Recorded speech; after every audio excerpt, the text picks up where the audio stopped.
Hvor er jeg? Du er i et trykkammer.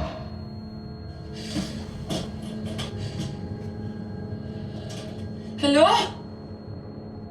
Der står 2 spande på gulvet. En lokumspand og en madspand. Der er en sluse nederst i døren. Spandene bliver skiftet 1 gang i døgnet. Nej, luk mig ud! Merete, du kommer aldrig nogensinde ud. Nej! Luk mig ud! Nu bruger jeg lufttrykket i dit kammer op til 2 atmosfærer. Det går ondt i dine ører, og det vil sprænge dine trommehinder. Men du vender dig til det.